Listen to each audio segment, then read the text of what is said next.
Han Solo and Chewbacca are attempting to get to the Wookiee home planet so Chewie can spend Life Day with his family. Only problem is the Empire is actively hunting down members of the Rebel Alliance. Hello, everyone. I'm Caleb Leger, I'm Connor Eyzaguirre. and welcome to a new episode of Beyond the Bat.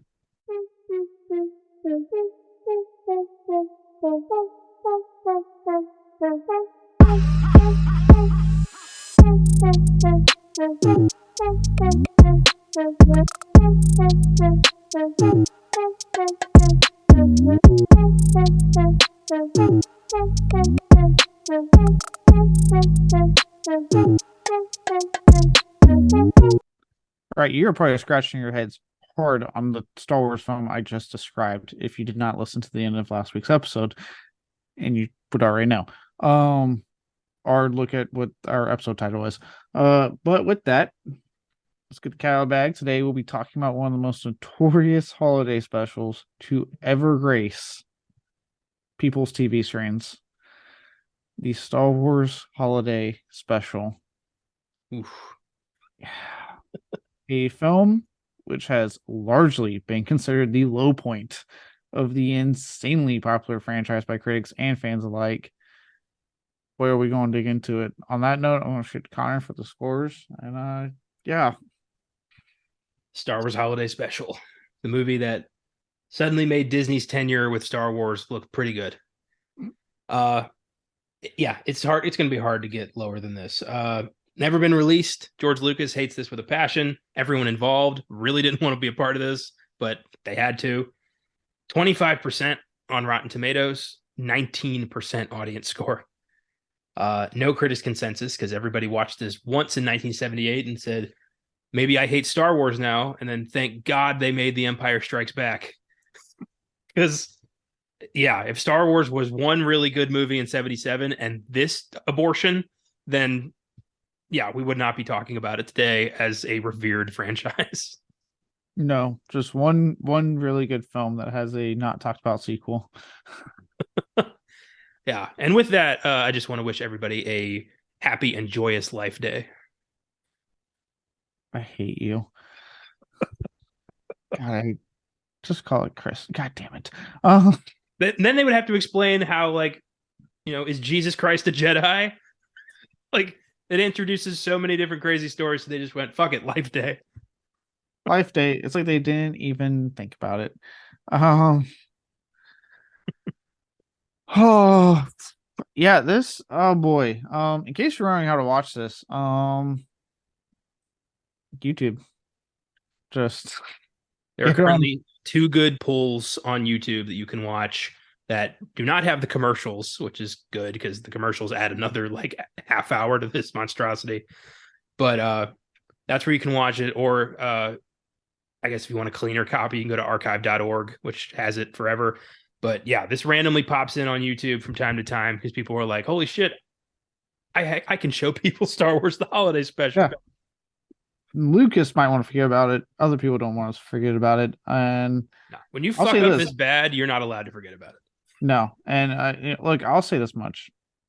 I'm a big fan of like you should be kind of like I don't think anything should be like buried and hidden 99% of the time. Some things like obviously like something like Disney Song of the South. I get that one.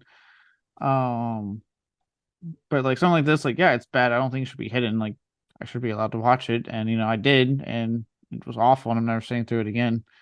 Well, it's different. Song of the South is a massively culturally insensitive, horrible bit of Hollywood history. Star Wars Holiday Special is just fucking bad. It's just stupid and terribly written and horribly acted. It's just everything a film tries to not become. And that's what happened. And I just feel bad for everyone in 1978 who was so excited to get a little bit more Star Wars because it was the greatest movie of all time. And now they got more. And I just am picturing so many kids' smiles fading so quickly as we just hear Chewbacca's family growl at each other for like 45 minutes. Dude, that and can you imagine like the guests? Because like the guests they put off are people that were clearly like, oh hey, Star Wars is a big deal. We can get these cool guest stars. Like you have like B. Arthur, Harvey Korman, Art Carney. It's in this goddamn thing. Like it is huge people back in the day. and all of them are so wasted and just painful to watch. My favorite part was R2D2 as himself, because instead of giving Kenny Baker a paycheck, they just put a remote control in that thing. Just had it zoom around. Yeah. Uh, Oh God. Before we get into this goddamn travesty of a film, wrapping my head on the question to ask took quite a bit of time because mostly there was just lots of anger and sadness and self hatred. I'm just being completely honest. As soon as the credits rolled, and me wondering if this podcast was worth it. Um, yeah, we got, it's interesting when you find another level beneath rock bottom. It's like I didn't know I could go that far, but here we are. Content. Um, Considering this is meant to be a quote unquote variety show, or more specifically, it's in the title, right? Holiday special. And as we learned, or as y'all learned on an Oscars, I forget the Oscar Sunday we did on it, where apparently my heart is not as iced as people think it is. And I do quite enjoy my cartoon holiday specials. That is my question. What are some of your personal favorite holiday specials? Before we get super negative on this thing, let's take a positive route real quick. What are some of your favorite holiday specials that you like to visit every year or that you remember growing up? Well, I've never been one for the variety show. First of all, let's get in a bunch of current TV stars and try to make something that makes no sense. I've never been a fan of that. So I don't have that, but I do have cartoon or Christmas episodes of shows that I like to revisit every year. Christmas. Those are the Christmas specials that I like to watch. Like one of my favorites is the SpongeBob SquarePants Christmas special, where SpongeBob learns about Christmas and Squidward tells him Santa's not real, and then he feels bad about it, so he becomes Santa and starts giving away all of his stuff to everyone in Bikini Bottom because that's all he's got to do. And instead of just breaking SpongeBob's heart, he just gives away everything he has. Jesus Christ! And then Santa really does show up and thanks Squidward for being such a good sport. It's funny as hell. I liked the Fairly Odd Parents special where Timmy wishes that every day was Christmas and then gets really tired of it. All the other I remember that. What the hell are you doing? You're taking our livelihoods. I forgot about that one. I used to obviously watching any kind of holiday special theme of shows like whether it be Halloween, Christmas, that holiday season in general. As we revealed, I'm yeah, I never got into variety shows, but I grew up seeing watching all the classic old school cartoons well-known stuff Charlie Brown Christmas. I had it on my head and it fucking left me, of course. Oh, How the Grinch Stole Christmas cartoon, along with the Jim Carrey one, but the cartoon is also what I first got into. Yeah. I love that too. That with Karloff. That was really good. Yeah, that was really good. And then because of that, that's because my mom would get the DVDs, so we watched all the time. I was a big fan of stuff like Frosty the Snowman, Rudolph the Red-Nosed Reindeer. Personal favorite, Santa Claus Coming to Town, or The Year Without Santa Claus, probably my all-time favorite one. Just great story, great fucking music. I watch every year the Robot Chicken Christmas special, where Goku and Gohan take on the evil Christmas, the composite Santa Claus and the drummer boy and all that shit. I love that. It was so over the top. And Phyllis Diller's Mrs. Claus is this giant monster. And Santa, and they're insulting her, and Santa's like, "Hey, it's still my wife, guys." They do a great job with their Christmas specials. Yeah, those are usually highlights when they do it. The recent season of Chucky, season 2, it starts with a Halloween episode and it ends with a Christmas episode. So there was a nice little Christmas special episode they did. That was actually really good. Quite enjoyed it. Sweet. I love the X-Files did a Christmas special once where Mulder and Scully go into a haunted house on Christmas Eve and meet an old ghost couple who try to convince them that life's not worth living and to kill themselves. And it was Ed Asner, and I don't remember who played the female ghost, but remember Ed Asner used the word paramasturbatory to describe what Mulder does, and he was what? It's a great moment. Yeah, I love a Christmas episode of a show. I'm trying to think of others. Like I love every year the Simpsons Christmas specials. I watch those every year. Oh yeah, kind of like they do the Halloween specials, the Treehouse of Horror. They always do a Christmas one. Yeah. Yeah. And Disney Oh, Plus is like given like there's a whole section where you can just watch the Christmas episodes, which is great. at least anything during Halloween, they'll just like separate the Treehouse episodes if you want to watch those only. I like that. I was what was it? Speaking of Disney, there once the Mickey Mouse oh god, Once Upon a Christmas, right? Thank you. They did Yeah. two of them. It was Once Upon and Twice Upon a Christmas. Both those are wonderful. They did one. Do you remember House of Mouse? Yeah. I still don't get why the hell that's not on Disney Plus. I loved that show as a kid. But they did one. It was Mickey's Magical Christmas snowed in at the House of Mouse, and it was like a series of Disney Christmas specials, including the like their version of A Christmas Carol with Scrooge McDuck. It was like a little variety show thing they did with House of Mouse. I like that a lot. Now that's kind of in the void because there's I don't know why House of Mouse is just kind of gone. But I'd love to watch that again. Yeah, it's weird. That's kind of weird thing though. It's like they'll pull some stuff, and then I think it's probably rights issues. That's the whole thing. Like why HBO Max doesn't have Tales from the Crypt. And people are like, why don't you have that? It's an HBO show, and they're like, well, it's tangled up in a shit ton of rights issues. But House of Mouse was on the Disney Channel. It stars all of Disney's original characters, Mickey, Donald, Goofy, and has cameos from Disney's movie characters. So it's Disney by Disney for Disney. Like I don't see how anybody but Disney could have the rights to this. That's true too. Disney is very weird. Look, we're not getting a physical release of Barbarian thanks to Disney. No, have you ever noticed it's only on HBO Max? I just assumed it hadn't happened yet. That's not happening. They have not said anything about a physical release. Shit, that's the downer. I was looking forward to owning that one. Same. I don't know what their hatred on that is. But yeah, no, I mean Christmas episodes, or I can never remember them off the top of my head. I know Buffy would do a Christmas episode. Of course, can't remember off the top of my head as always. But I think it's because like literally as soon as like a kid growing up, as soon as like it turned to December, like right after Thanksgiving, I was like watching those cartoons all the time. I was always confused that the Flintstones had a Christmas episode because it takes place like before the birth of Christ. I'm like, who are you celebrating? But Flintstones got to celebrate Christmas also. I guess. I don't know, Rock Christ or something. But yeah. Christ. I love like sitcom episodes of they did an episode of Third Rock from the Sun where the aliens experience Christmas for the first time. And somebody keeps putting mistletoe up in Dick Solomon's office, and he keeps grabbing it out of the wall, thinking it's a weed. He's like, again, the roots must be somewhere upstairs. Like keeps throwing it away. And he gets like arrested for stealing a Christmas tree off the side of the road. And it leads to him like being, a Scrooge. He hates Christmas because he got arrested. And he's a teacher, and the students were passing around Christmas cookies, and he's like, "Oh, isn't that nice?"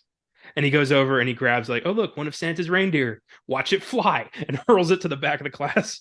And he like starts tearing up the cookies. It's so fucking funny. Jesus Christ. Sitcoms are like, I actually can't like sitcoms are usually the best because like they will always go for the easy of like, how can we just have fun with the craziness of the holiday and just make people laugh for like 30 minutes.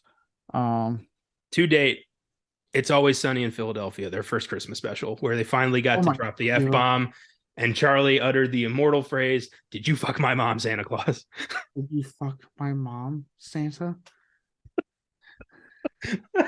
That was a great, and I love that it was a longer episode. I think like an almost hour-long episode. Like they went all out on that one. Yeah, we even got a nice like Rudolph-style animated segment. Like that was great. God, yeah. God, the Always Sunny is such a good show. I forgot how good that one. Yeah, the way he looks at Santa in that scene, and the "Did you fuck my mom, Santa?" And he's like, "What?" And then I think he like bites the guy's nose off or something, and he just goes ape shit in front of a bunch of children.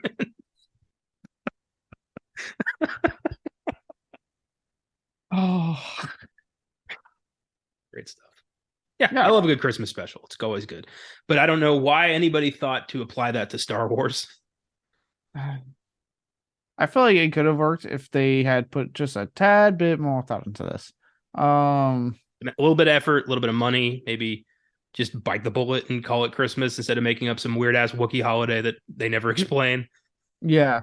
I'm like, I get it. Like, obviously, it's a whole thing now. Like, oh, so do all these planets except, believe in Jesus? Like, it's a whole thing you got to consider. But, like, you didn't even bother to explain this. You could have done something like, hey, it's what the galaxy celebrates. It's Life Day. And come with a quick little backstory that made me go, oh, okay. I do love that the Mandalorian canonized Life Day by having the Mando's first bounty in the show be like, I'm just trying to get back to my family for Life Day. Oh, yeah. Life Day and the cartoon segment of this are the only things that are considered canon. Yeah, the Boba's like weapon is Mando's weapon too. Yeah, but that's because the cartoon's the only thing people liked. Yeah, it's like it's included in the bonus features on the box set. Yep, Is and it's just the not. cartoon. And this is why I was confused when we are talking about this. I thought this was on Disney Plus. The cartoon segment is on Disney Plus. So But are the like Ewok movies they made. Like this is the only piece of Star Wars that has been completely buried. yeah, which is crazy because like, look, those Ewok movies are terrible. Also, um, so it's like this isn't its first dabble with bad in the Star Wars universe. It's a dabble they've done more than once. Um, That's but true. this is the one that they're like, we must bury this at all cost. Yeah, I mean, can you imagine if you're somebody who already doesn't like Star Wars? You know who you are, and then somebody shows you this, you might just cut sci-fi out of your life altogether.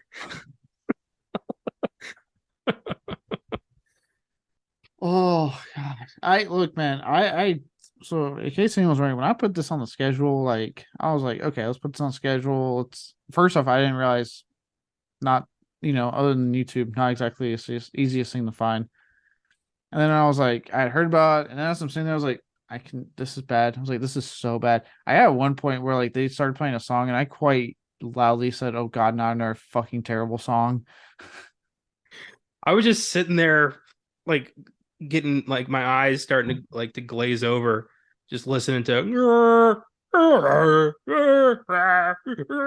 with no subtitles. I Just watching some terrible Ewok costume or Wookiee costumes just growl at each other, and then it just kept going. And then we get like a weird Cirque du Soleil thing, and then they go back to that. it I was never more happy when this thing ended. And Yorkie-thon has been going on this week. For those who don't know what that is, Adam Green and Joe Lynch's annual Save a Yorkie charity event they do. They used to do it for 48 hours, but they stayed awake the entire time, 48 hours. And there are other proceeds go to a Yorkie rescue that they donate to. And they do Yorkie specifically because Adam Green's dog is a Yorkie. Nice. And all the proceeds go to that. They do a silent auction and stuff. All this, they go all out, right? Bring in celebrity guests, they do all this stuff. One of the things they've done every year is they do audio commentaries, and they have a buddy of theirs that does a spot on Schwarzenegger impersonation. And he's become such a fan favorite that they always do an audio commentary of one of Schwarzenegger's films with the impersonator acting as Schwarzenegger. This year they picked Terminator. And they had him and then a David Lynch impersonator. And also the thing is, this year it's a week-long thing. So in case we're running, oh my God, they're like almost, I think both almost in their 50s. It's a week-long thing because they're only getting older and it's getting harder to do the awake 48-hour straight thing. But I was never more happy when this ended. I say this because when this ended, Josh comes out, he's like, hey, they're getting ready to do the Terminator audio commentary. I was like, yep. And I like put in my fucking copy of Terminator. We booted that up, and I went from watching the shittiest thing ever to laughing my ass off at audio commentary of fucking two impersonators just riffing for an entire fucking movie. That's good. That's better than this abysmal travesty. Oh, it was great. Best part was like Adam Green. Half the time you could just hear him laughing, like he was barely asking, because he kept having to get away from the mic because he just kept laughing. Yeah, I followed this with Chicken Run because I don't know why I'd had that movie in my head for a while, and it'd been a while since I watched it, and I was like, this is way better than. I mean, honestly, I could have just watched my cat licking himself, and I would have been like, this is better than the Star Wars Holiday Special. I could have played God of War Ragnarok. No, I already beat that, so that wasn't in the cards for me. Okay, well, it's on the cards for me. I'm still currently playing. No spoilers for those who are playing. Don't you dare spoil it for me. Real quick, Um, I did watch the Honest Game trailer for God of War 2018. I hadn't seen that, and their fake trailer for it was Dad of Boy, their fake name for the game, and I just wanted to shout that out because it's funny as hell. God, boy. I get it. And quick side note, we'll get back on track, I promise. I get why he obviously says Atreus 10 times more on this new one. I get character arc, like character development wise, get it. But I do miss hearing like boy, like all of the time. Yeah, if I remember correctly, there is a big moment in that where all of a sudden Kratos takes some parental charge and it yells out "boy." So it does happen again. I will get erect the moment that happens. Okay. On that note, so yeah, most holiday specials I do enjoy where they be, obviously like I said, the I think it's like Rankin Bass is who did like a bunch of the ones I saw as a kid, like your Rudolph and Santa Claus coming to town, or it'd be something like that actually this is a whole lot of charm and just fun little movies. Or like you said, whenever they do the Christmas episodes of various different TV shows we enjoy watching. 9 times out of 10, I think it's safe to say we enjoy it. It's festive, it's fun. This is not it. Yeah. Just call this the exception. Yeah. On that note, let's get into development hell, shall we? Oh yeah. Okay. So when originally outlining the first film and planning its potential sequels, so this is where first one's even out. George Lucas came up with an idea for a film just about Wookiees and literally nothing else. Like, so he had an idea about just Wookiees stewing for a while. I love that for every amazing like cinema changing idea that George Lucas has, he has about 50 horrible ones that he doesn't run by anybody. I'm going to say it right now. This might be a hot take. When George Lucas is left to his own devices, it usually is not a good thing. Yeah, certain directors need a Lawrence Kasdan or an Irvin Kershner or Richard Marquand to anchor them in reality and tell them, "Hey, maybe think this through again." Yes, because when it doesn't, you get the prequel trilogy, which I know there's been a turnaround, and even I gotta say they're not the worst things out there, but the quality is drastically below what that original to me what the original trilogy is. And that was 100% George Lucas having free reign, keys to the kingdom for his franchise. Or in the case of Indiana Jones and Spielberg not telling his friend no to the fourth film script.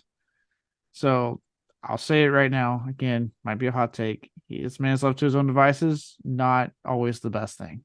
See, I don't see. I think in in 1985 that would have been a hot take, but now I think everyone's kind of like, yeah, he needs to stop.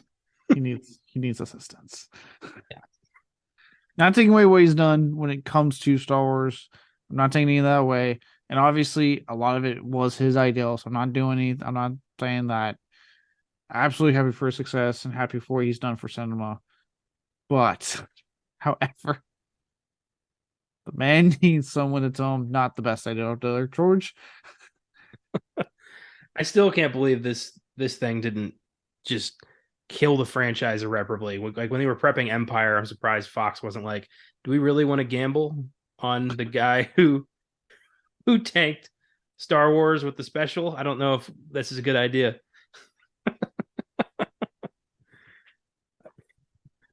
I think it's just like watching that special on repeat, just like why are we doing this? I also hope that for the rest of his career, somebody, Carrie Fisher, Harrison Ford, Peter Mayhew, anybody, whenever they saw George, they'd just be like, hey, have a great life day. Or something like that. I would never let him live this down if I knew him That's how they personally. should. That's how they should end his interview, so he doesn't walk out on them. Have be nice, and right before he's like, "It's been a very good interview. Thank you, George. Also, happy Life Day." And just watch it drop, watch his face drop. Oh man, yeah. If interviewers had any balls, they would do that. I would just for the lulz. So yeah, that's how this started. Lucas had no one telling him maybe drop the idea about Wookiees and nothing else there, bud. Then along comes Star Wars when it was released, or AKA as we all call it now, A New Hope.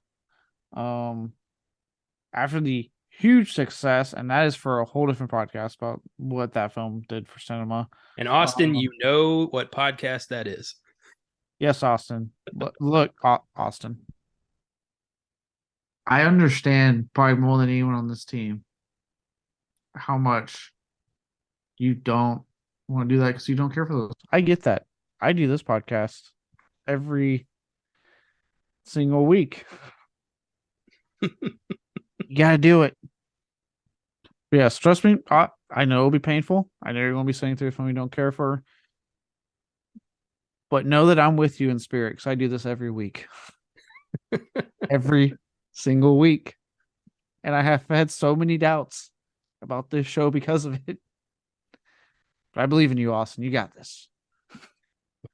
It's going to be a very interesting episode when we finally do it. But anyway, yeah. When Star Wars A New Hope does happen, that is where it will happen. Yes. So, because again, that's a whole different thing about the game changer that film was. For this purpose, though, for our show, know that it was a huge, huge, huge success. Avatar level success. As much as I hate to use that as an example, but that's probably the best I got. Or Avengers Endgame. Take which one you will. The cast, yeah. After this film, the cast will make a few appearances on various TV variety shows. So the cast, obviously, big boost. They started popping up in various TV shows, usually variety shows, talk shows, right? Big star power boost. Bam. Now, according to a Mr. Charles Lippincott, head of marketing of the Star Wars Corporation, CBS brought the idea of doing a TV special to him and Lucas. That's what he claims. You know, that sounds to me like it wasn't my idea. Yep. That's everyone involved saying, well, this wasn't my fault. Exactly, because guess what? There's been some internal disputes to this claim. Yep. No one wants to take responsibility for this nightmare. I get that. Yeah, no one does. I'll give this next guy credit. He just straight up puts everyone on blast. He says, according to Mr. J.W. Winsler, everybody thought a TV special was a good idea. So he said, you know what? No, fuck you. We all thought it was a good idea. Like, he did a weird double down that even I'm kind of impressed by it as the king of doubling down. I'm always like, oh, okay. Not only did you say,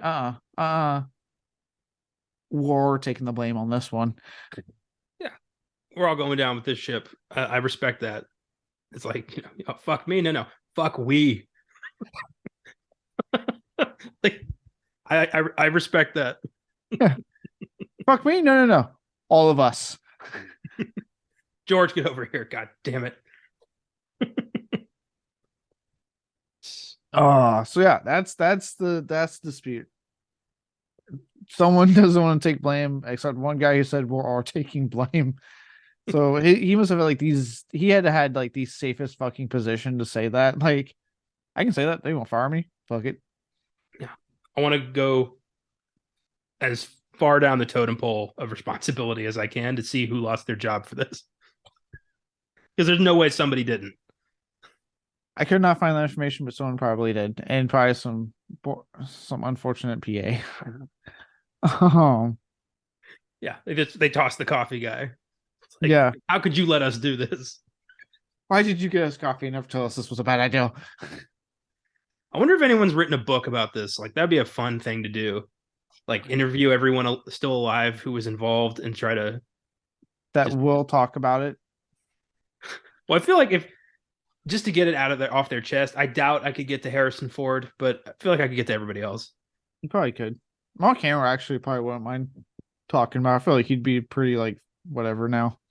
Well, traditionally, Carrie Fisher was the only one who would openly say, like, yeah, that was a piece of shit, but I was in it. Mark Hamill would be like, let's talk about something else. And Harrison Ford would straight up be, fuck you, if you Oh, even brought it up. he acted like it didn't exist. He'd be like, I'm sorry, what? Star Wars? Never heard of it, kid. Are we going to talk about Patriot games or can I fuck off right now? Let's talk about Indiana Jones. I got pot to smoke and a plane to fly. Let's do this. Air Force One, baby. How many times do you think when he's flying his little Cessna over like national parks, does he just mutter to himself, get off my plane? Every single time since that one time he crashed. Yeah. And then the plane told him to get off the plane. He survived. Don't come at me. He is still alive and apparently kicking ass in the new Indiana Jones at almost 80 goddamn years old. Either way, as far as this whole who is to blame, the special exists, so you know what that means. The special would go forward, but with little involvement, surprisingly, from Lucas, since he was apparently busy moving his production company to a new location. So he wrote down Life Day, Itchy, Lumpy, and then handed it to somebody else. Yep. Okay. Again, that sounds more like it's not my fault. Exactly. So then it's like, well, do you have any right to rock off any of those shorts? Because it sounds like had you may have been more involved, and also just not focus so hard on Wookiees, that would have helped. But yeah, so he apparently very low involvement, except being the ideal man, which they were going to make sure he didn't forget.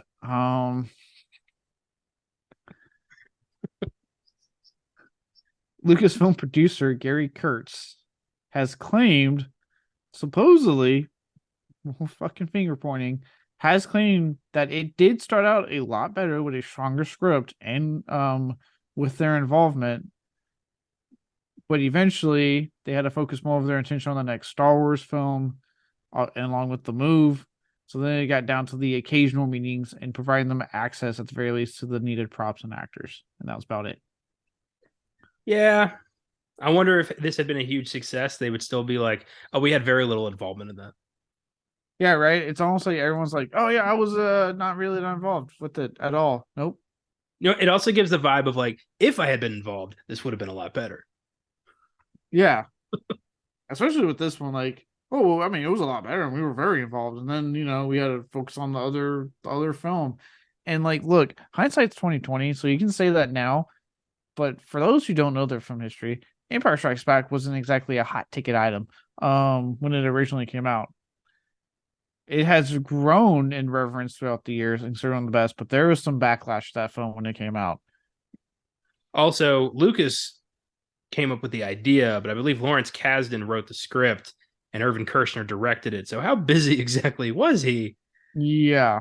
So you have him that, he came up with the ideal, but then you have a film that at the time was, I mean, it was a hit because it was the sequel to something people wanted, but at the time it was facing some backlash. So it's like, but now that obviously history has found its way, and that very many, myself included, do think Empire Strikes Back is the absolute best thing Star Wars has ever given us. And the holiday special has placed. Now people can be like, oh yeah, see, I had to focus on Empire Strikes Back. I had to focus on that. I didn't have time for this piece of shit. I feel like if Lucas had been more involved in Empire Strikes Back, if he'd been, oversaw complete production, it very well could have been Star Wars 2, Lumpy's Island Adventure, or some shit. Because apparently he was all in on Wookiees. He loved the Wookiees. He loved the Jedi, like crazy backstory shit. Yeah, I'm. It's so weird. He's his own worst enemy. He is, like, between the Wookiee thing and then obviously everyone knows that I don't want to hammer it home too much, but his insistence on inserting things into his films. So then there's glaring CGI, like horrendous CGI in like films from the 70s and 80s that wasn't there when it released. Like, you ever seen the deleted scene where Jabba the Hutt is like a fat Irish gangster? No. Yeah, the original Jabba the Hutt was just a big chubby guy in a bunch of furs being like, Han, me boy. Why haven't you paid me? It's so weird. Then they CGI'd the big slug thing into it, and everyone was like, okay, so this is Jabba now. All right. Not every idea is a good one. I'll just say that. I'm not saying like he shouldn't do like obviously he owns that stuff. He knew what he wants, but give people the option. Like I would love it if I could watch if when I boot up fucking A New Hope, and it's like, do you want to watch it the original or do you want to watch with all the George Lucas changes? At least I have that option. That's all I'm saying. Yeah. Hashtag release the Lucas cut. Oh wait, that's the only one we can get. That's all we got. Oh, yeah. All right. So surprisingly, George Lucas is uncredited in this film. I bet he insisted. He probably insisted. May have been uncredited, but guess what? It was Lucas's idea to build this narrative around Chewbacca's family. So you may be uncredited there, big guy, but this movie was your fucking ideal. CBS took it upon themselves to hire experienced variety show writers and producers. So basically, he came up with that idea, and CBS said, "Okay, cool, we'll handle like getting people that know how to do a variety show and get them on board." Because George Lucas, we don't need you ever directing your own ideas, apparently, or writing them. No, we want. It's weird. After Star Wars, they were very much like, all right, we want this world, but we don't want you. So just go away. I feel like they were probably like, yeah, we'll just get George Lucas. And then he would go to pitch meetings and be like, can we get anyone else to write and direct this thing? Because great idea, but oh my God. Never forget the original title and like plan of Star Wars was something like, the Legends of the Wills, Chapter 11, The Star Wars, like as told by Anakin Starkiller. So, from there and many, many, many, many, many, many rewrites later, we got Star Wars as we know it. But if you just greenlight your first draft, you end up with the Star Wars Holiday Special. So always run your idea by somebody. Don't surround yourself with yes men. You got to have somebody who tells you you're an idiot once in a while. I've got mine. He's right there. So you got to have that, or else you end up with the fucking Star Wars Holiday Special. I only do it to you out of not wanting you to look stupid. I know, and I appreciate that. It just also means I do it very sarcastically, but that's not the point. I wish you'd been there for George. This could have been better. You just been like, George, what the fuck are you thinking? Lumpy? Really? Honestly, only George would want someone like me. I'm like, dude, seriously, what is this? Is it going to be subtitles? No. Are you a fucking idiot? Are you high? Well, don't answer that second question. It's the 70s, absolutely. But obviously, he doesn't have that in Steven Spielberg, because we saw with Crystal Skull, Spielberg is not able to say no to his good friend George. I would have looked at him and like, you're rewriting this ending. I'm throwing this in the trash. Take your pick there, Georgia boy. You're my friend. Yeah, and you wrote me a straight ending. Let's try this again. Go write Red Tails and leave me alone. I've got an Indiana Jones movie to make. And if he insists, I'd be like, okay, you know what? Fine. Fuck it. Insist. Let's do it. I would have filmed that whole thing and then showed him the critical. I'd be like, look, see what people are saying? Look, you did this. You. If you put aliens in my Indiana Jones movie, then I'm putting Nazis in the next Star Wars movie. So think about it. Do you want that, George? Because I will fucking do it. Pick your battles. Yeah, George would not want me as we doing shit like that. Put an alien in my film. I will put Nazis in your next Star Wars films. Make your choice there, buddy. Yeah. Yosef from Planet Reich is going to be one of the main villains. Is that what you want? Honestly, you know what? Spielberg would probably make it work. He's a better filmmaker than George Lucas. Yeah. I would also, at that point, just remind him how much he needs me. Be like, look, I know I'm your friend. I'm like your bestie, but like, you need me. So you really want to tell me no? Yeah. I already was on the fence with George Lucas before I watched this. And now I'm not on Team George anymore. I've never been on Team George. I enjoy Star Wars myself. Just never been on Team George. Actually, some of the best Star Wars content we've had, he has not been attached. I'm looking at you, Mandalorian, and the recently ended Andor. Some of the best fucking shit they've put out with Star Wars, and who hasn't been attached in any way? George Lucas. Yeah. Dave Filoni has been hospitalized for a broken spine after carrying this franchise on his back for the past 20 years. Yeah. Dave Filoni and I think Tony Gilroy did Andor. I think he was attached to like the Bourne films and Yeah. Michael Clayton. Mm-hmm. Yeah, and it shows like that vibe is there. Like there's moments I'm like, am I even watching a Star Wars show? Like I mean that in a completely positive light. For those who haven't seen Andor, I implore you to give that show a chance. It is so fucking good. I don't like that there's an Endor and an Andor in the Star Wars universe. There's not an Endor. I keep saying that like an asshole. Yeah, Endor. Yeah, it's the planet with the Ewoks. Oh yeah, yeah. I mean Andor. I mean Cassian, how to say his name. Cassian. Yeah, but yeah, if you're looking for something different in your Star Wars and I highly recommend it. There's people that they did not advertise in the show that are in the show, and I'm like, holy shit. So good show. This episode not sponsored by Andor on Disney Plus. No way in any shape sponsored. Just like talking about the good side of Star Wars. Free plug. All right. Well, so with these writers, one of those was Bruce Valanche. Oh yeah, Bruce Valanche. Yeah, Valanche.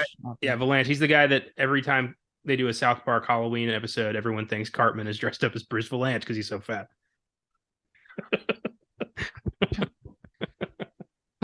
Well, this man that South Park has made fun of, you're going to get a kick out of this because I don't know, you probably noticed it. And I thought at first, well, maybe it's like the YouTube upload. There's no fucking subtitles when the Wookiees talk. That was actually a creative choice by Lucas. And Bruce Valanche was the only one who expressed concern about the decision to center the special on a species who grunt in a fictional language without subtitles. Yeah, we don't have that problem with Chewbacca because he's got Han there to translate and be like, well, what do you mean you don't like it? And I talk to Chewbacca. If you just had Chewbacca and that was it, like, well, obviously we see what that would be like, but it's horrible. It's boring and confusing, and we don't like it. And dare I say, irritating after a while of hearing just animal noises, especially the little one who's like, meh! Like it's Wookiee, but it's loud, shrieky Wookiee. Yeah, I was like, dude, I'm turning like 30 in like a few days, a few days now. And like shit like that, it's like I'm getting older, and like shit like that just gives me more and more of a headache. I'm like, shut the fuck up. You have no patience for alien children. I like it. Yeah. Yeah, anyone who knows me, I know you're like, really? You listen to a lot of heavy? I'm like, I know. I like that music though. I don't like a fucking Wookiee child screaming his head off. I was totally on board with that stormtrooper who was just trashing his bedroom and destroying his toys. Yeah. I was like, you know what? Destroy that goddamn house. Fucking destroy it. But yeah, he's the only one that expressed concern. It's amazing how one guy is like, hey, maybe not a good idea. And George was like, nah, it's okay. Yes. I bet he's not very argumentative. He's just more like, no, I'm going to do what I want. Pretty much. Because keep in mind, this is a year after, at the time, just titled Star Wars came out. Which means he's kind of a hot ticket item. Technically, at that point, he is like top of the board. Like, everyone wants to fucking work with him at this point. So he had creative. He could, even with his little involvement, he pretty much was saying, "I'm not budging." That's how it's worked. He would not budge on, in his words, his vision. Oh my god! I bet he used that exact word constantly. Like, this is my vision. This is Star Wars. It's gonna look like this, and there's gonna be Wookiees talking, and you're not gonna know what they're saying, but you're gonna understand it in your soul. I promise. It's like poetry. It rhymes. That's my George Lucas. You're welcome. I'm here all week. That's the worst impression. I think it was pretty accurate. He talks like What's it good? He talks like Milton from Office Space. I was told there would be cake. No, George would not budge. Now, the special apparently would go through 2 directors. Competing visions, huh? Yeah, well, so the first one, David Akumba, he was brought in to make them different in variety shows because he didn't really have a lot of background. So like, oh, look at someone that's a little different, make ours different from others. Okay, not a bad idea. This is the problem though. Akumba was unfamiliar with a multiple camera setup, which caused obviously some problems.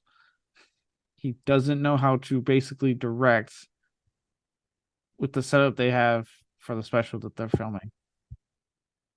And no one saw that as quite a big problem. Maybe don't hire this guy who doesn't know how to make a multi-camera sick like movie thing.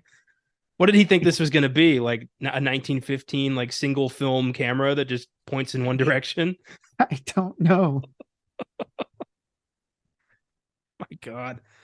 I love stories where it's so easy to see like who's incompetent. Yeah. And why this thing has gone down the way it has. Yeah. I mean, here's a thought. Maybe hire a director who knows how to use a camera. Yeah, maybe. Good start. And then on top of that, this is going to give you a good laugh now. He felt there was a divide between himself and the producers. I'm sensing some tension here. Could we resolve this? Yeah. Like, well, could you learn how to use the fucking camera? Could you learn how to direct a multi-camera setup? How much you want to bet that guy didn't watch Star Wars either? Oh my God. I bet, yeah, I bet he's never seen Star Wars and he didn't know how to use the camera and he didn't understand why the producers didn't like him. That's astonishing. Yeah, it is amazing how he was her first pick. So he ultimately chose to leave the project after only a few scenes were finished. So still a lot to go. So he would get replaced by a man by the name of Steve Binder. Whose only contact, and I shit you not, only contact with Lucasfilm was a Wookiee Bible detailing how the species should look and behave. Oh my God. Lucas was not budging on his vision. Lucas wrote a Wookiee Bible on how Wookiees, how they're like, where they come from, what they do. Yes. Instead of giving the okay for some subtitles, he was like, make sure they can communicate to the audience through body language and we just know what they want. God, I can't I can't imagine how hard it was to work with this guy. I would have just done the subtitles anyway and said fuck it, but just not told him till like the day it was airing. You know who has more power? The fucking TV producers. Like, I would have been like, we are putting fucking subtitles on this, like, pronto. So when this was screened for the producers, did they not once go like, what the hell are the Bigfoot looking things saying? I want to know what the hairy things are saying. And Lucas was like, no, it's my vision. It's my vision. He would get along real well with Michael Crichton, another guy who would walk on monkey-related issues. When it comes to the acting of big hairy creatures, that's apparently the line for a lot of filmmakers. God bless whoever the hell's directing Kingdom of the Planet of the Apes. These monkeys are incredible actors. They learn their lines so well. I didn't know we could get ones that could talk.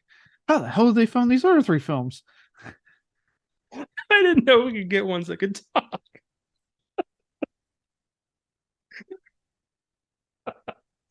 Oh man, I love how stupid most people in Hollywood are. It really is amazing. And these are the people making our entertainment. Oh God, but apparently this man was able to work off the Wookiee Bible and finish the damn film. Real quick, do you ever think that guy had a moment of like, what the fuck has my career become? Yeah, when you got I'm handed the Wookiee Bible. yeah. While he's directing the Wookiees, and he's like, no, not. I want more of a. Can you do that for me?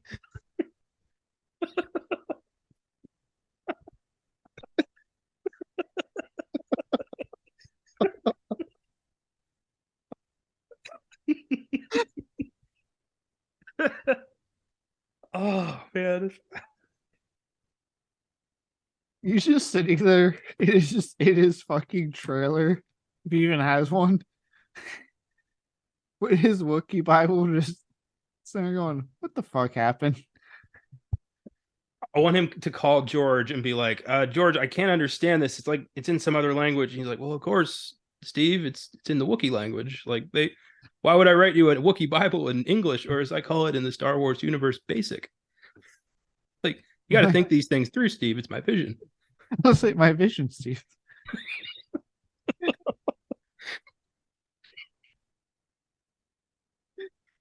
Oh, this is amazing. God. Oh God.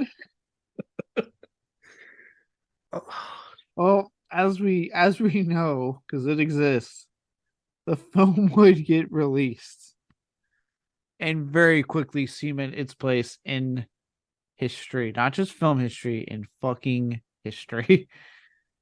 To this day, critics, audiences, and the very toxic Star Wars fan base that exists have all come together on the one thing, and that is that they have universally lambasted and absolutely despise this film.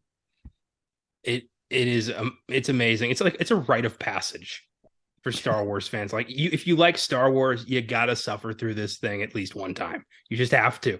It's part of the journey, part of the vision. You have to.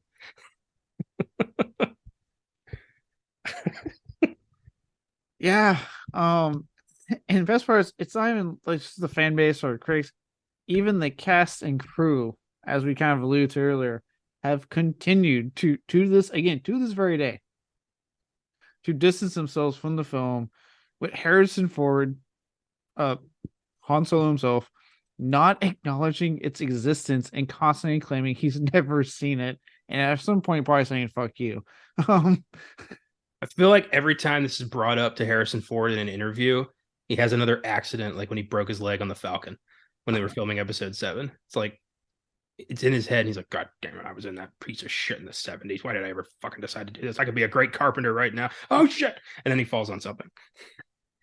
You think is he ever thinks he complains to good old Callista Flockhart? For those who don't know, they've been married for quite a while actually. I don't think they're married. They've been together for quite a while. Yeah. You think he ever just complains to her like I was in this goddamn special? I bet he complains about everything to Callista, and I bet it's like white noise to her. I bet she can't go to sleep without some grumbling from old Harry.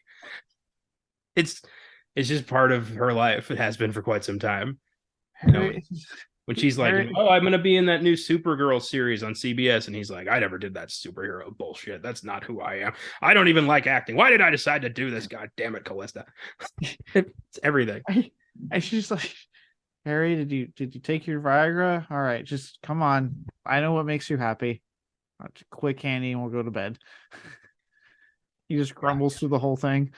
Indiana Jones hasn't entered the Temple of Doom in quite some time. It's unfortunate. Yeah. There is actually, I think, a pretty big, somewhat significant age gap between them, I believe. He's Harrison Ford. I don't think he's aware of how old he is. I feel like they've been propping him up like a mummy for the past 20 years. He could just go away. He could retire. He doesn't need to do this shit anymore. But he's still doing it. Yeah, like look, again, I think we talked about before in a prior episode, like, Harry, buddy, you're doing new Indiana Jones. You're in the upcoming. It comes out this month. This newest spinoff to Yellowstone, one of the biggest hit shows on television right now. In 1923, like, you're still choosing to act. You're just being a grumpy guest along the way. He's 80, and he did marry Callista in 2010. Oh, okay. Yeah. Shit. He's got 5 kids.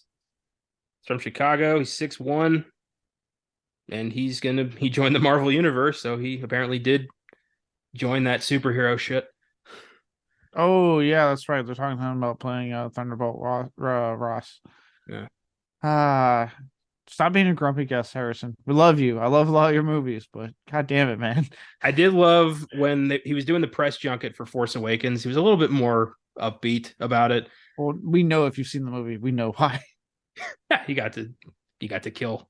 Anyway, His wish. Yeah, it's like finally I can kill that son of a bitch. But he went on Conan, and Conan said, "I've got $1,000 cash here if you can tell me something about the new Star Wars movie." And Ford took the cash and said, "I hear they're thinking of making another one."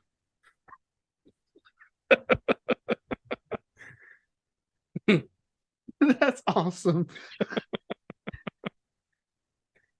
Yeah. So.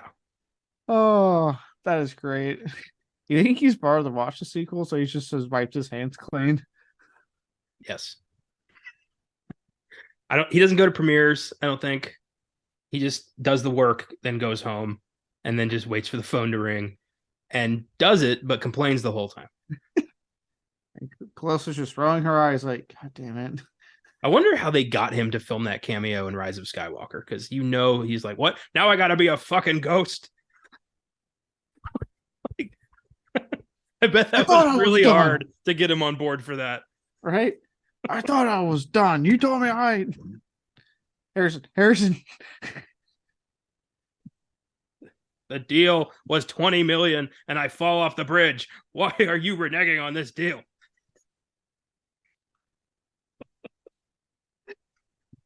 Oh God. I know, I mean, I seem like we quite love Harrison Ford. It's just his grumpy guest attitude is like one of the greatest things. We love his performances, we love his movies, but I feel like getting trapped in an elevator with him would be a fucking nightmare. You try to just say anything you like. I really like. Don't you dare mention Star Wars. Witness. Witness. I love you just trying to conjure up some like one-off where he might have been proud of it. Presumed Innocent was pretty good. Keep avoiding the ones that he does like that are considered good. So don't ever mention Patriot games. Why am I mind blanking? Oh, Indiana Jones, obvious one. So the rule is no franchises. Yeah. Okay. Yeah. And don't mention Air Force One because he likes that one. That'll make him happy. Yeah, I keep him grumpy. Yeah, I mention the ones he doesn't like. How about that Christmas special? What were you thinking? Now, what was greener, the cash or the pot? I'll get into that later. My God, the pot. There are so many scenes where I'm like, dude, it's so clear. Carrie Fisher's eyes are like dilated the entire time. It's so obvious she's fucked up. There's like yeah, it's clear she's fucked up. It's like there's so many lines that like Harrison Ford delivers and he starts to trail off and you're like, he's fucking stoned. He's barely there, people. You know, you mean a lot to me, buddy. You're part of my family. And he just goes and stands in the corner.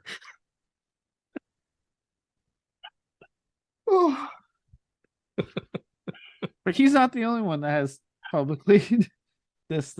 As we mentioned earlier, George Lucas has also publicly expressed his unhappiness with something that was his ideal, and has reportedly done everything in his power to bury it. And as we mentioned earlier, if you ask him it during an interview, don't, because he will just get up and leave.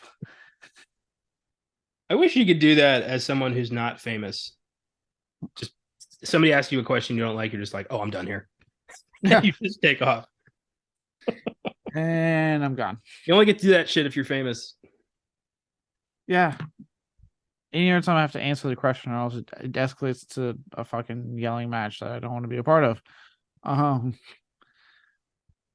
But and then yeah, as we mentioned, Mark Hamill would do the usual like, oh yeah, I was in that. Let's talk about this, like the usual like divert tactic that a lot of actors like to do in interviews. And I would love if it goes like this. He's like, The interviewer's like, so, in 78, before you did Empire, you were in that notorious Christmas special. Why don't you tell us about that? And Mark Hamill's like, good question. I do love playing the Joker, and I do it every time I get an opportunity to. He just starts answering a different question. Completely unrelated. I really enjoyed my time as the trickster on the Flash. I got to bring a lot of the Joker into it, and I thought it was a very rewarding experience. How do you I how do you handle that as an interviewer? You're like, ah, okay, cool, good, all right. Great answer. Back to the question though. Let me ask you. I don't think you quite heard me, Mark. It's fine. You ask it again. You're right. I had a great time working on Kingsman. Colin Firth is a very professional actor, and we became really close. Just avoidance is policy. What would you say to the people that have seen this special? I would say they should that Empire is the best Star Wars film. They should continue to watch it and support any other filmmaker that does Star Wars. I didn't ask about that, Mark. Yeah. And then Carrie Fisher, as we said, she's the only one that would after I mean like look, Carrie Fisher's, for her untimely passing, her later interviews are fucking gold because she is like at that point where she's like, look, I'm older, I don't give a shit, I'm gonna say what I want. And yeah, she had zero being like, yep, I was in it, it sucked, it was a piece of shit. Let's move on.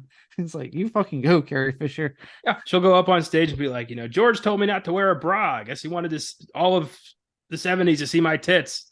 Like, she just didn't care. I love that. I love that she was just, fuck it. Let's do it. Yeah. I hope she straight up said, like, yeah, I slept with Harrison Ford. His wife was like, what? Like, she just dropped that bomb when they were doing press for either Force Awakens or Last Jedi. She was just like, yeah, we fucked in like 1980. And everyone collectively went, what? Liz was looking at him like, the fuck? And he's like, I fucking hate this franchise. God damn it. It just does nothing but bring it. I gotta go handle this now. Oh, yeah. Hilarious. So we got denial, we got avoidance, and we got acceptance for the three leads of Star Wars. Yeah, we got a good at least 3 of the stages of grief there. But to end on a slightly positive note, slight positive. The only positive that was pointed out when it was released and to this very day as well has been the animated segment featuring Boba Fett, with it being the only part considered canon other than Life Day, and regularly included on home video releases as a bonus feature. And like I said earlier, why I had my confusion on why I thought this special was on Disney Plus, on streamers like Disney Plus, you can actually just watch the Boba Fett segment on Disney Plus. My favorite thing about the animated is that every character looks relatively normal except for Han Solo, who looks crunched into a ball of self-hatred, and I bet that's because that's how Harrison Ford looked when he was recording his dialogue. You just add like 2 lines of Coke and a big latte, and you got Harrison Ford in 1978. It amazes me what actors like him, or like obviously like famously like Daniel Craig, where they'll do like this. They will tie themselves to this movie series, this huge movie franchise that's paying them tons of money, and be the grumpiest human beings the entire time. The moment they do something outside of it, they're happy. Like Harrison Ford, I want to know what he was like on an Indiana Jones film where he's happy. He's like, I'm so happy to be here. How's everyone doing? And Daniel Craig, who like Dave Bautista, recently talked about how like he got to see a happy Daniel Craig on Glass Onion because he wants to fucking be there. But I have no sympathy because it's not like they weren't tricked into doing these multi-billion-dollar franchises. Star Wars and James Bond. Like they read the contract, they saw a 5, 4, 6 picture deal, and they said yes. So like, shut the fuck up. Yeah. And like, look, Ford, my friend, my buddy, pal, you have 2 iconic characters tied to your name. That does not happen a lot to actors. They might get like one franchise iconic character. You get two. You want to throw in Rick Deckard and Jack Ryan? He's got 4. That's true. Jack Ryan, he is considered the best with his two Jack Ryan movies. I always forget about Rick Deckard. So yeah, Blade Runner, because yeah, it's like, dude, like you have attained something that very few actors attain. Yeah, but all he wants to do is smoke pot, fly planes, and bang Callista. So he could just go do that. But there needed to be a 5th Indiana Jones movie. Sounds like him and John Carpenter could be great friends. I wonder if there's like a support group for actors who hate their profession but won't stop. It's like him, Daniel Craig. Honestly, I can't think of anybody else. It's them so frequently. How much they hated doing something. Ah, man. And that's all I got on the development hell. A lot of, as you saw, terrible decisions being made. Yeah, honestly, I don't think we'll ever get a solid answer for how this thing ended up being what it is until somebody takes some responsibility instead of just playing the blame game with everyone else who was involved and trying to shrug it off like it wasn't my fault. If I'd been there, it would have been great. Right. And the one hope of a guy that we thought, okay, he'll do it. It was like, well, we all did. It's like, you bastard. So unless you got anything more on that, I think it is time to move on to our specific awards for this travesty of a film. Starting out with Zack Snyder, also knows worth seeing. What do you got? There are options. I had a lot of options written down. Oh my god, there's some horrible scenes in there. I have one. I was able to narrow this down because I couldn't believe that this made it into the movie. I really like Harvey Korman in Blazing Saddles and History of the World Part 1. I'm gonna have trouble watching those movies and enjoying his performance now after the shit he did in this. So Mala, Chewbacca's wife, in her little kitchenette in a tree, is watching a cooking show starring Harvey Korman in alien blackface, doing Julia Child while looking like the evil stepmother from Cinderella. And that's a long, it's like a 25-minute scene. Stir, stir, whip, whip, stir, stir. I wanted to kill something. Yeah. That thing goes on for fucking ever. And it's not funny. And you can tell they're doing it. They legitimately think it's funny. I'm like, it's not funny. Harvey Korman plays 3 characters in this monster. Why? And none of the characters are good. No. But yeah, the weird alien cooking show where there's clearly nothing in the pot. There's 4 arms. I don't know why the fucking Corman's in blackface. Or, oh God, there's so many. It was just every bad idea combined in one little weird moment. Oh.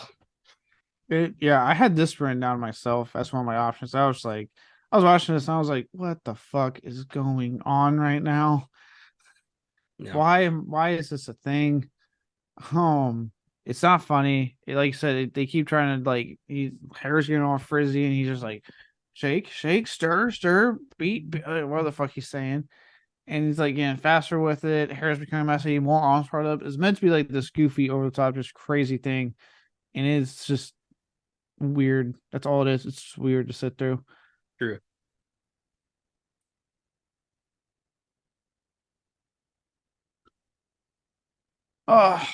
It was funny. The one I had that written down, but the one I ultimately went with also involves Harvey Korman's many characters he plays. And that is the incredibly strange encounter that B. Arthur has with him at the bar, like right before her musical number, which is awful in and of itself. But right before that, like that whole encounter they're having, and how he's like talking about how he's all obsessed with her, and like the way she's reacting is just odd. It's a weird fucking scene that just made me sit there I started being like, please just fucking in and get past this scene because it's weird. When she's pouring the drinks into his head for some reason. Yeah, that was odd. The Cantina music number. Yeah, that was weird. I it was all weird, but yeah, I she was so like offbeat with the music. It was just like it was this thing live? Oh my god, I hope not. I can't tell. It just feels like there was never another take. Art Carney's constantly stumbling over his lines. It feels might have been live. It may have been, which just makes this worse. And like, don't know, hey, B author, thank you for being a friend. But that's right. My mom watched a lot of Golden Girls when I was growing up, so I've seen quite a bit of episodes. Um, but what the hell, like, because that like she, like I said, like her, Harvey Korman or Carney, like these are big names for that time that they're getting, and they are awful. They cannot sing. Like you said, B Arthur, like she's so out of tune singing. I'm just like, oh wow, they should not have done this. And aren't like the people at Chewbacca's house like watching that on TV? Yeah, that's the whole thing. They're like watching this stuff on TV. They're watching Star Wars. That's weird. Yeah, while they're supposed to be raiding, looking for raiders or rebels, raiders, looking for people. Ah, well, who am I to argue with George Lucas's vision? Yeah, his vision, right? Speaking of his vision, let's talk about the Ed Wood. The worst line. What in God's good name did you come up with in this thing? Because there's a lot of options also. Well, I wanted to go just with, but I decided to get a little bit more creative with the dialogue. Art Carney won't just shut the fuck up. He never stops talking. And to this day, I've never seen Harry and Tonto. I do not understand how the hell he defeated Jack Nicholson, Al Pacino, Dustin Hoffman, and somebody else who was awesome for Best Actor in 1974. I'm talking Chinatown, The Godfather 2, and Lenny. Fuck happened there. So Art Carney, Academy Award winner, Art Carney is just making a fool of himself. And it's when he's on like the Zoom call with Mala while there's stormtroopers there, and he's saying, "Don't worry, Mala. I know just why you're calling. You're wondering when that shaggy carpet you ordered will arrive at your home." And she goes, "Arr!" And he says, "Let me assure you, madam, it's on its way. You know, it was made especially for you by a little old woman 4 planets away. She did it all by herself. In fact, you might say she did it by hand. Solo." I was like, fuck you. I'm not here for puns. I'm not here for extended dialogue about your wares and your weird like wallets you keep trying to sell to the stormtroopers. Like, what is this? And dude, like you said, he doesn't shut up. Like it's almost like it feels purposeful. Like he's trying to be funny and like, oh, just have a character that stumbles over his words, doesn't stop talking. But 9 times I'm like, dude, this isn't coming off funny at all. I just want you to shut the fuck up half the time. Yeah, when he just oh, I got you the thing for the thingamabob here. The whatchamacallit, the and he just keeps doing that. Like, dude, stop. Like, yeah. Oh my god. Oh god. Don or whatever his name was. I honestly don't remember. I mind wiped as soon as this thing ended. Mine that I came up with goes to none other than Harrison Ford. So goddamn stoned. Because again, like when we talk about reason, I also another reason I kind of compare him to like how Daniel Craig is with like the James Bond franchise versus Glass Onion is that also for someone who hates the character, movie wise, always brings it. Like it's almost like he hates it but does the fucking job. And I'm like, all right, I don't. Okay, whatever. In this case, though, he is stoned. It's clear. And so when he delivers this line towards his best friend, who we're supposed to care about the relationship throughout this franchise anyway, but he's so stoned, it's like, oh God. And that's when he looks at him, Wookie or Chewbacca. I was going to say Wookie. Chewbacca says, what the hell he's saying? Who knows? There's no fucking subtitles in this thing. And Han looks at him and goes, I feel the same about you, pal, and your family. Not only is it delivered terribly, after he says "and your family," he keeps staring at Chewie and holds his hand up because he is clearly stoned and I think forgot what to do with his body after saying those words. Oh man, yeah, it's all so forced. I don't give a shit about Chewbacca's family, and this movie really wants me to. I don't care about Lumpy or Mala or whatever his dad was called. Itchy, Thank you, Itchy. because he's Chewy. So yeah, I guess what Ichaka and Lumpaka, is that their full names? I don't fucking know. I don't care. I I don't know. I don't care. I hated these characters so much.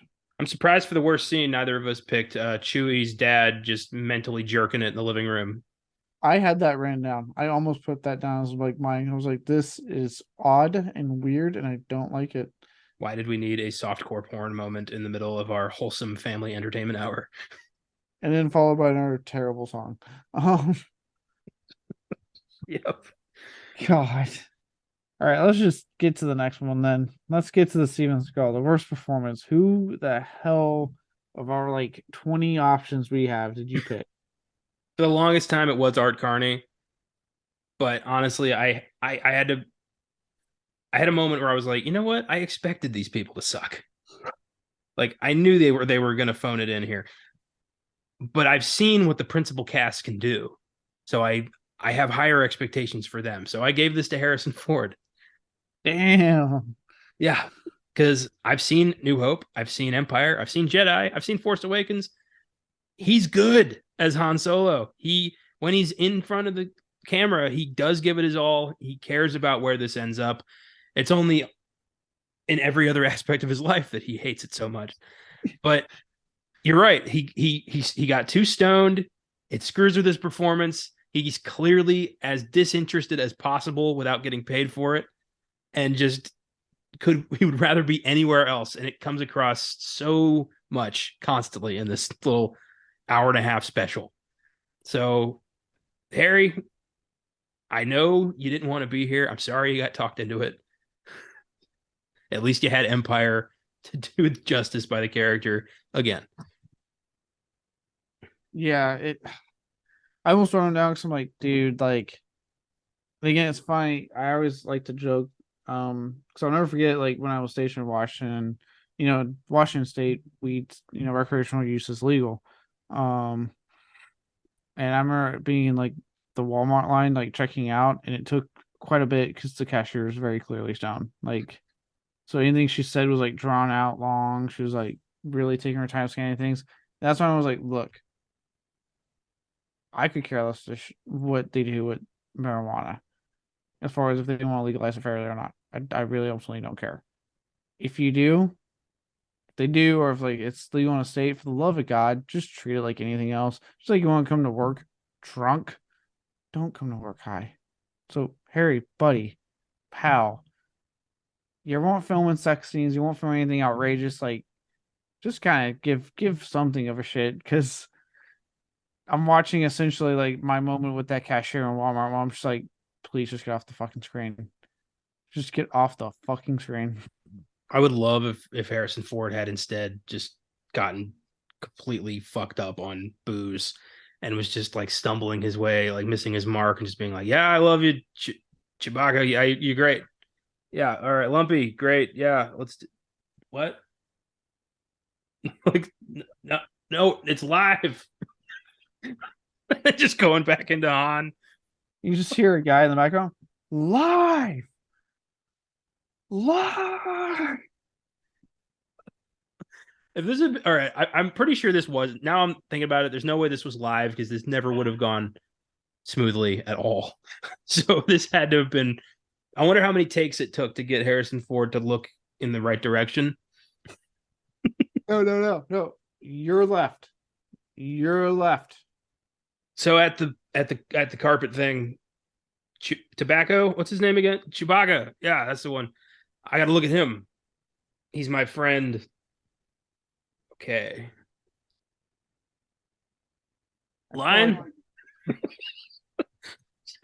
He finally gets it. I feel the same way about you, pal. But then he does like Harrison, why put your hand down, please, Harrison. Harrison, you don't see the second sentence? There's more? Yeah, like 3 more words. Too many words. In the end, when they're all like standing in line, like watching Chewbacca do Life Day, I'm surprised Harrison Ford didn't like just take a sandwich out of his pocket or something and just like not care, just like start tearing down a foot long.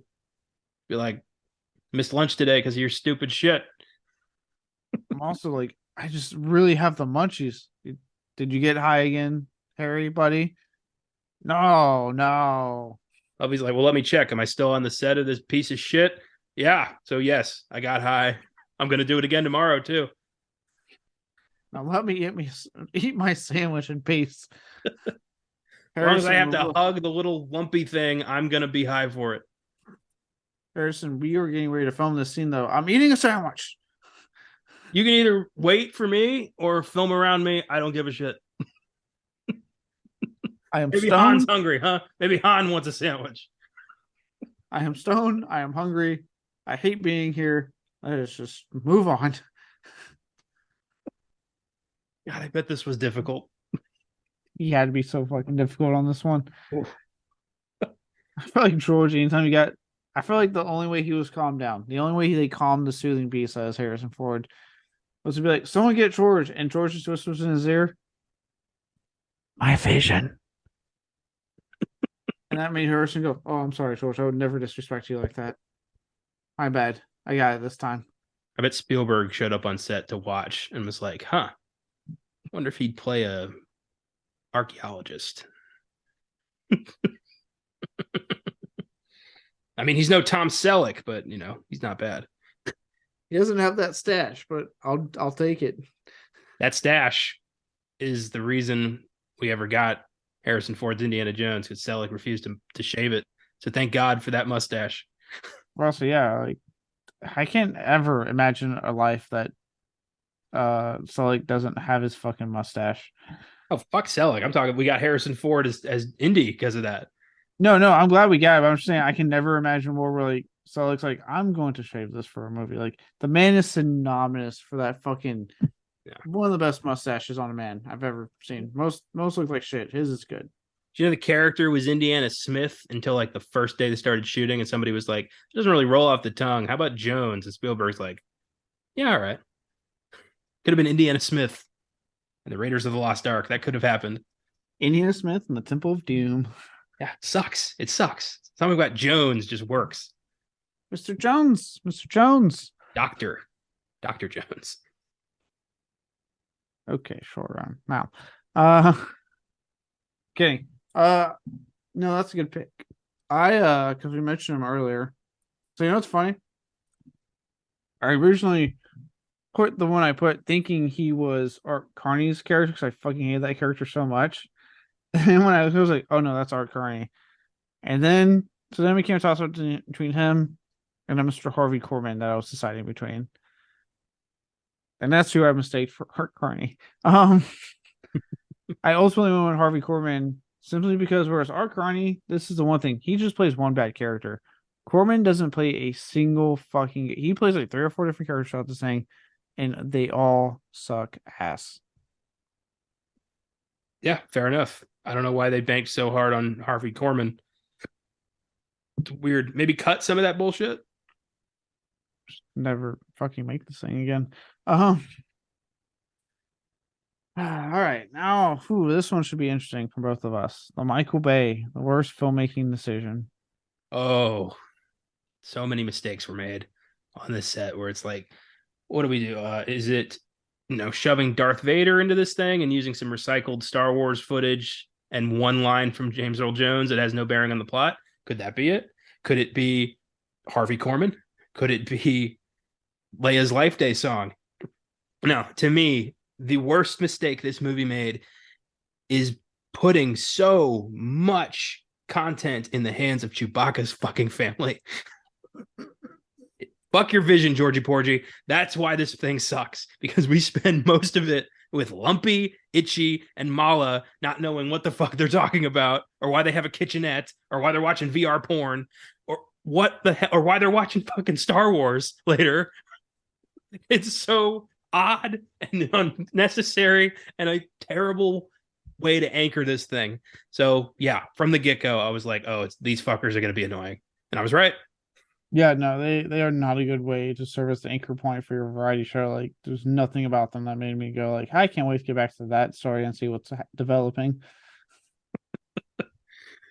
Oh, shit. That's a good one. For mine, I put, of all the things I was deciding on, that somehow I've never seen this in any variety show, any epic show with tons of guest stars, or anything. I've never seen it quite like this happen until I sat through this, and that's how they can somehow accomplish the task of wasting all the guest stars' talent, and had every single musical number is absolutely fucking awful.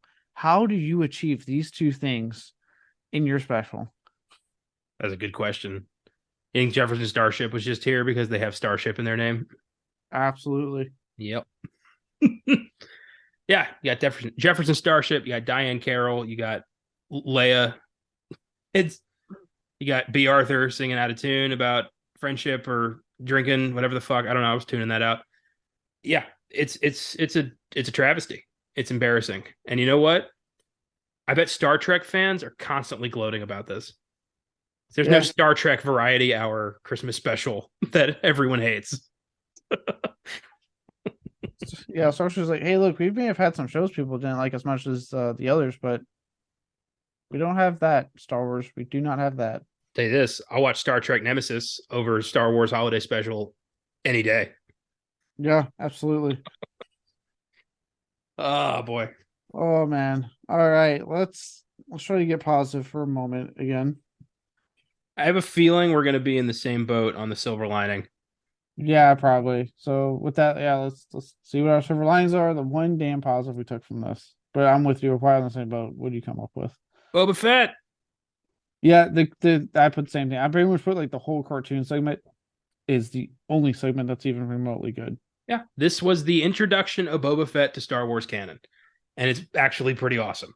And then he gets, slapped into a giant desert anus in Jedi, but then we get some real FaceTime with him 40 years later in The Mandalorian, and then in his own little miniseries.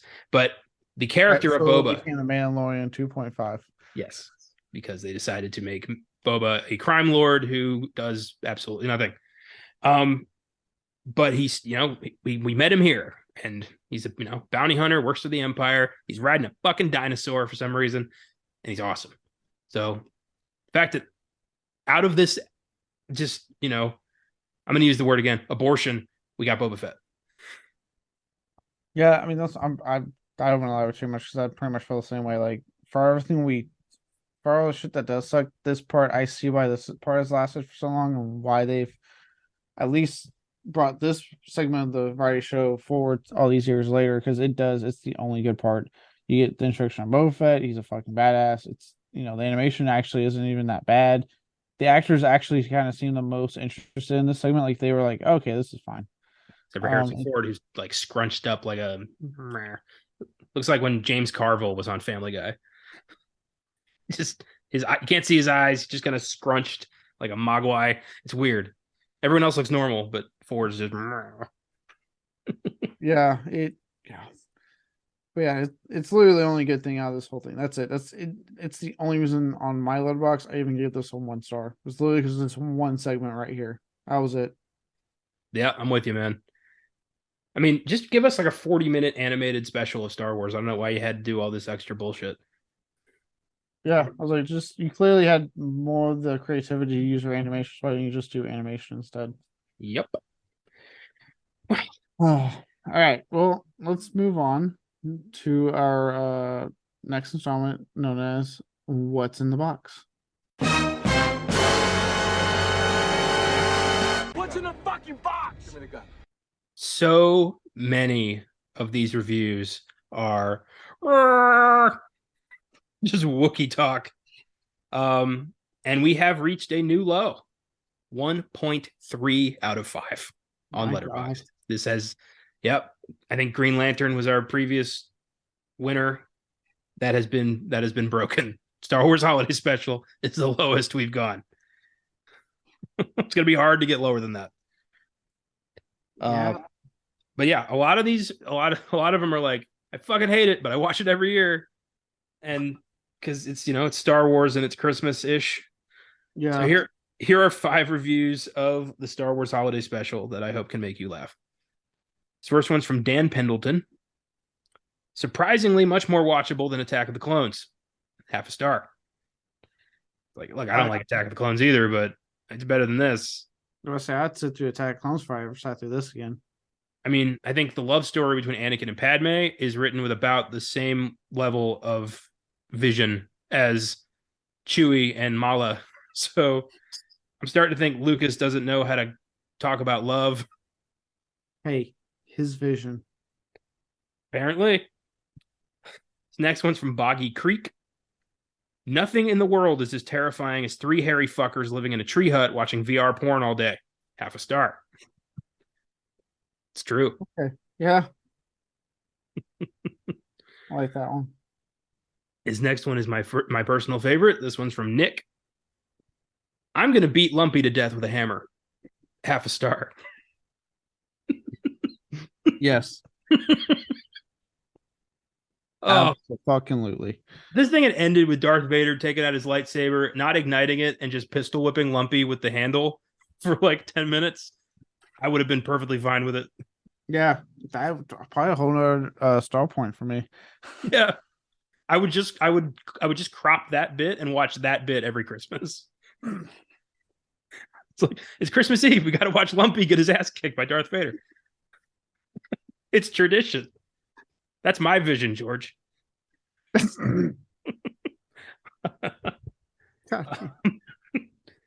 Next one's from Dan McCoy. What if Star Wars and a 70s variety show had a fight and nobody won? 3 stars. Nobody won. 3 stars seems high for that. Yeah, for what he wrote, yeah, it seems high. And this last one's from Nathan Hale Classics. Don't you just love finding a new favorite, least favorite movie of all time? Watch this with my little sister. She has seen this movie before actual canon movies like Rogue One and Solo. I have no regret seeing it. I knew this day was inevitable. The problem is, not only is it awful, it's super boring and weird and uncomfortable. And why does animated Han Solo look like that? Half a star. I'm not alone. Everyone's like, what the fuck happened there? It's like he's melted. It's like it was his demand. Like, I'm already starring in this piece of shit. Why do I have to do voiceover? Can you at least melt me? Yeah, we can do that, Harrison. Oh, thank God. I hope one day I hope one day Harrison Ford owes me a favor. Just so I can be the only person on earth he will talk about this with. I don't see how that would happen. I gotta save Callista from choking or something, but I'm gonna try to make that happen. Good luck. That's actually a good way to end this segment. Unless you got anything else in the book, we are good to go. Nice. That was a good one. I disagree with the 3-star review. I want to know what's going on that person said. But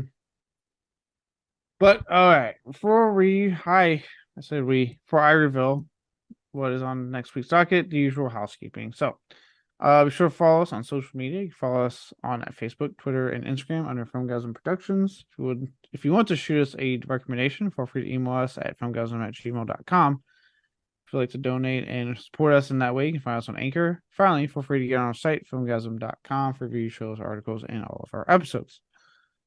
Next week, we'll be celebrating the return of Brendan Fraser in the public spotlight pretty much all week, with a look at the 3rd film in his popular series, The Mummy: Tomb of the Dragon Emperor. I hope I can not fall asleep this time when I watch it, because I've consistently fallen asleep during that movie. I feel like I give this movie a chance every couple years because I love the first 2 so much. Every time I'm like, maybe this time I'll find something. in Tomb of the Dragon Emperor to get on board with. It has never happened. So maybe this time, but I doubt it. Yeah, that will be a fun, probably very detailed episode. I'm pretty sure there's a lot on that movie. Moving on to Filmgasm, we'll continue the love for Frasier and said franchise with the second installment of it, The Mummy Returns. Hell yeah. Oh yeah. It's weird. It's hard to follow. There's a lot of plot holes, but it's a fucking fun movie. Oh yeah, it's a very fun. It gets by on how fun it is. Even with the whole like rock CGI thing, hey, it's a fun movie. Fuck it. And continuing this trend that you're noticing, hopefully, on Oscar Sunday, they'll be looking at the one which started off for this iteration of the franchise, and I would say is a personal favorite amongst, I think, the entire Filmgasm team. I'm going to be so bold to say that I know pretty much all of us love it. And that's the original, at least Brendan Fraser original film in this trilogy, The Mummy.